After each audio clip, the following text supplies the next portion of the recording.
In this video, I'm going to show you how to reverse sear a ribeye steak in an offset smoker. Alright, so to get started, we're going to open up our firebox, get a fire lighter down, light it up, and then we'll get our charcoal chimney on top of that, which is half full with some briquettes, and I'll get a couple of small log splits on top of that as well. And while all that's catching light, we're going to prepare our ribeye steak. As you can see, this is a beautiful, nice thick steak. I'd say this is about 2 inches thick. It weighs 938 grams, and this one doesn't need any trimming at all. It's beautiful straight out of the packet, so I'm just going to get it seasoned straight up in our steak shooter rub. Now you can use any of your favorite steak seasonings, or salt is completely fine as well, but when you eat as much steak as I do, I like to mix up the flavors. All right, now our steak's all seasoned. We've still got a little bit of time, so we're going to make a chimichurri to go with our steak later on. All right, so into a bowl, we're going to go with a 1/4 cup of chopped parsley, 2 cloves of garlic, half a red chili, a 1/4 cup of olive oil, a tablespoon of red wine vinegar, and then a good pinch of salt, pepper, and dried oregano. Then give it a good mix, have a taste, adjust it to your liking, and then set it aside. And now our briquettes have caught light, we're going to pour them in and get our log splits on top. Then we'll leave our firebox lid open and open up the side door to get plenty of oxygen in there. And then we'll wait a few minutes until that fire is burning nice and clean. Then once your fire's burning nice and clean, we can shut the firebox lid. We'll leave our side door open. We'll make sure our chimney's open, and then we'll let our barbecue come up to temperature, which for this cook, we want to be at around 250 to 275 Fahrenheit or 120 to 135 Celsius.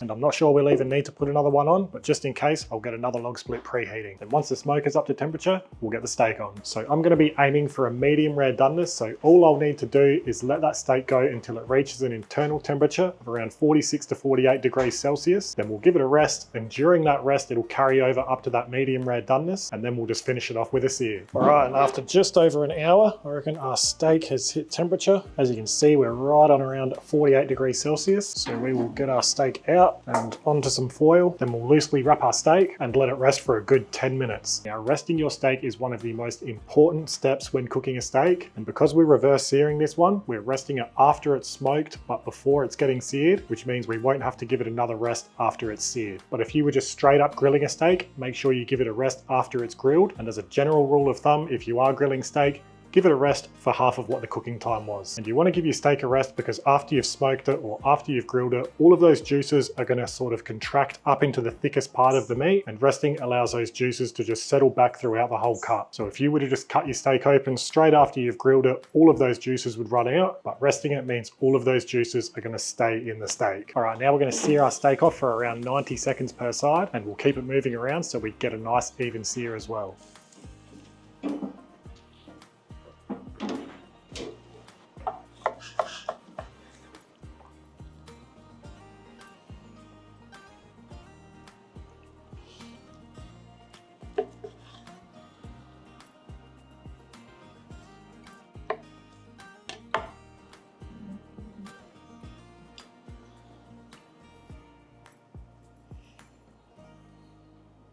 One of my favorite parts out of any steak is the rib cap or the spinalis.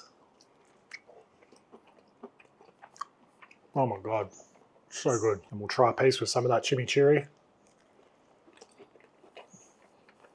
Well, there you have it. There's how to reverse sear a ribeye steak in an offset smoker. If you've got any questions, don't hesitate to ask them in the comments below. And if you enjoyed this video, give it a thumbs up and subscribe to our channel so you don't miss our next videos. But for now, that's the end of this video. So thanks for watching, and I'll see you in the next one.